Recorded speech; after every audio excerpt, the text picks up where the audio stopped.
you, thank you. Well, hello, Michigan Democrats. There are so many people here that I've had a chance to work with. I so appreciate Jim Blanchard's introduction. He's one of them. But I also want to thank Brandon Dillon for his leadership, my good friend Debbie Stabenow, Gary Peters, John Conyers, Brenda Lawrence, Dan Kildee, the mayor of Flint, who's been so courageous, Karen Weaver, and Warren Evans, and all of you. You know, it's exciting to be here, and I want to thank you for supporting and building the Democratic Party right here in Michigan. We need to elect Democrats up and down the ticket in November. I want you to know, if I'm fortunate enough to be our party's nominee and be elected president, I'm going to work hard every day to bring back the Michigan Democratic Party and parties across our country. Now, I believe we can't rise together unless we have inclusive economics in an inclusive society and inclusive politics where all voices are heard. And that starts with supporting President Obama in nominating a new Supreme Court justice. And we've got to continue to put pressure on the Republicans in the Senate to do their constitutional duty.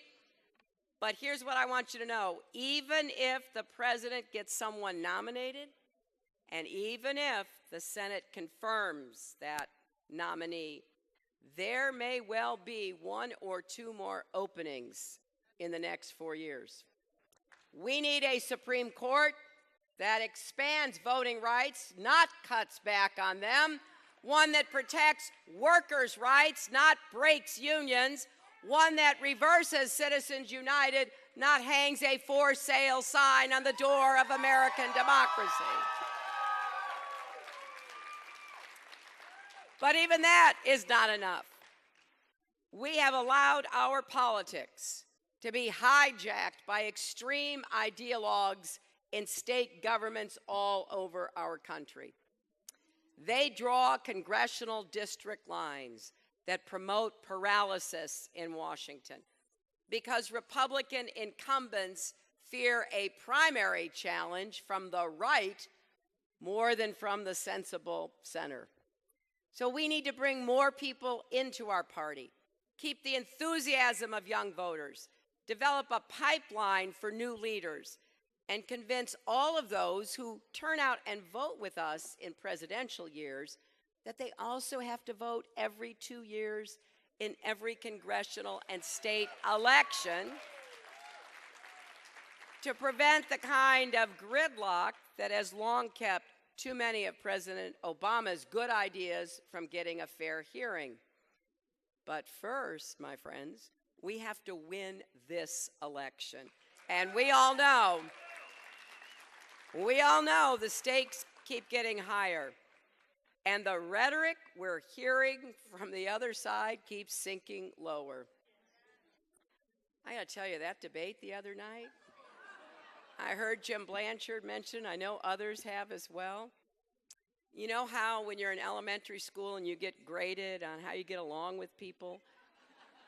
And there's that one line, plays well with others. I mean, really, you just want to pull your hair out when you see that insult fest that goes on among the Republicans. But I want us also to remember we've seen the consequences of Republican control in Lansing, too. And we can't afford to let them take the White House and keep the Congress. They will rip away all the progress we've made under President Obama. We've had more than 70 straight months of private sector job growth, including more than 240,000 jobs added just last month. And in Michigan, you're leading the way. The auto industry at its best year ever.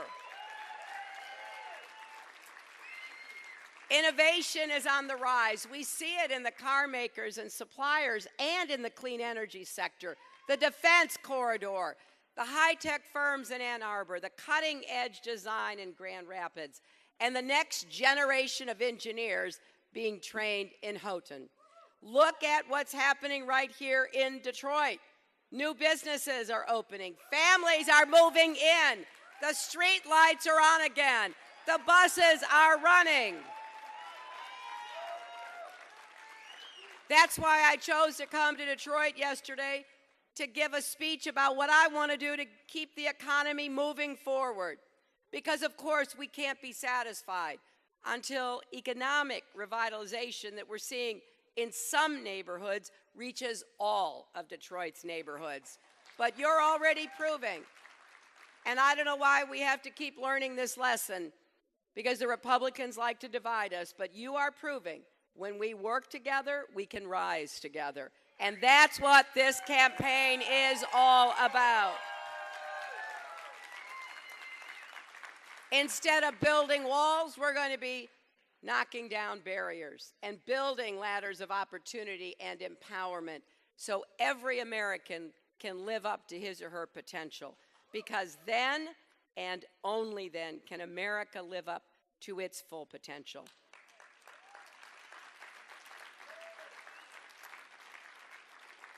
Today, Democrats caucused and voted in Louisiana, Kansas, and Nebraska. I want to congratulate Senator Sanders for running a strong campaign. I am thrilled we're adding to our pledged delegate count. I'm grateful to everyone who turned out to support us, but now all eyes turn to Michigan. And I can tell you this, we're going to work for every vote. And I hope you'll join us by going to HillaryClinton.com, making a donation, getting involved. You can text JOIN, J-O-I-N, to 47246.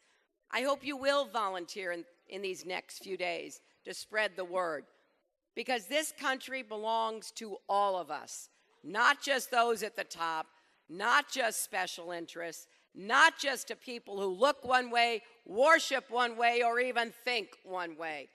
America prospers when we all prosper. America is strong when we're all strong. And you know, we've got work to do, but not to make America great again. America never stopped being great.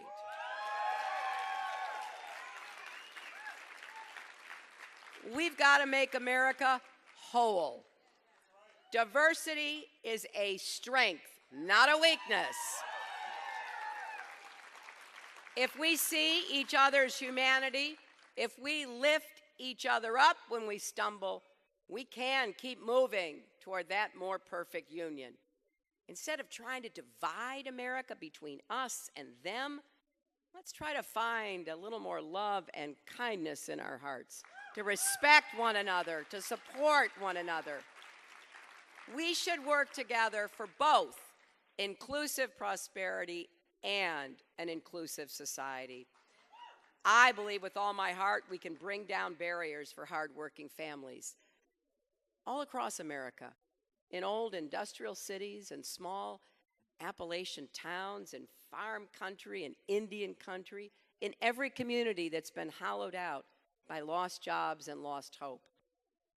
It starts with making very clear, and I've put this at the center of my economic policy, working families need a raise and more good jobs, jobs that pay well and provide dignity, pride, and a sense of purpose.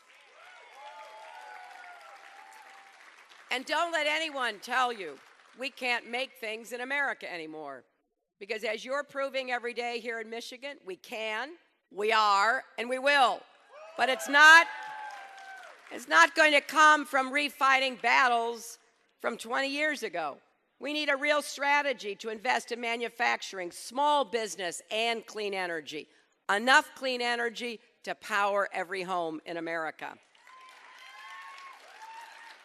So when you vote in the primary on Tuesday, remember, there's only one candidate in this race who actually has a plan to do that. And we're going to stand up to all those who put special interests ahead of America's interests. You know, the other day I was in Boston at the site of the original Tea Party, And I had to wonder, what would those early American patriots make of corporations that seem to have absolutely no loyalty to the country that has given them so much? Look at Nabisco, laying off 600 workers in Chicago, moving a production line out of the country. Even though Nabisco has long received tax breaks from the state of Illinois, they have no problem taking taxpayer dollars with one hand and giving out pink slips with the other.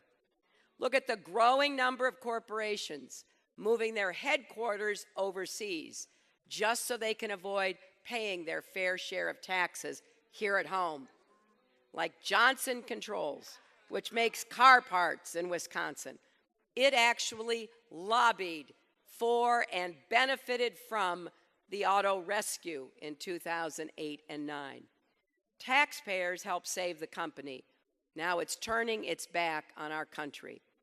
Now look, I'm not interested in condemning whole categories of businesses or the entire private sector, of course not. But I do want to send a clear message.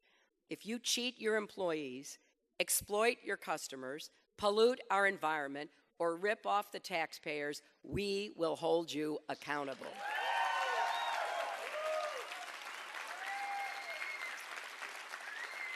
We will make corporations pay for these so-called inversions with a new exit tax. And if they ship jobs overseas, we will make them give back the tax breaks they've received here in America. Then we can take that money and put it to work, investing in the communities being left behind and in companies like those in Detroit that are bringing jobs back to America. So when businesses do the right thing, we'll stand with them. Companies like Michigan Ladder Company and Ypsilanti, which recently stopped buying fiberglass from China and started making it here at home. We will reward inshoring, innovation, and investment, and sharing profits with workers, not just with shareholders and top management, with new tax credits that will make shared prosperity profitable. You know, I think it's good for everyone when companies treat workers like assets to be invested in, not costs to be cut. I also think it's simple economics. America grows when your paycheck grows.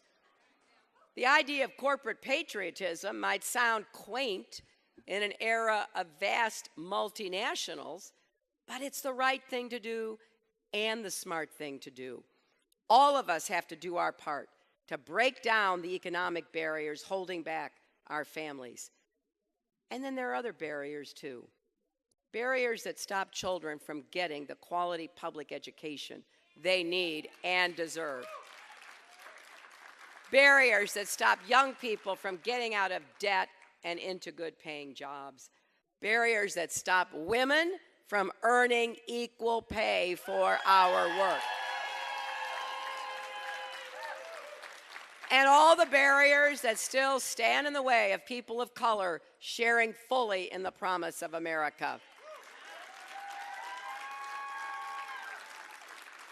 Now, all of us know what happened in Flint, how a city's children were poisoned by toxic water because their state government wanted to save money.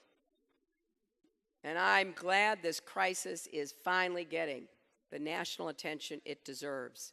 And tomorrow, Mayor Weaver will announce new ways for people to help. But let's not forget, there are lots of Flints out there.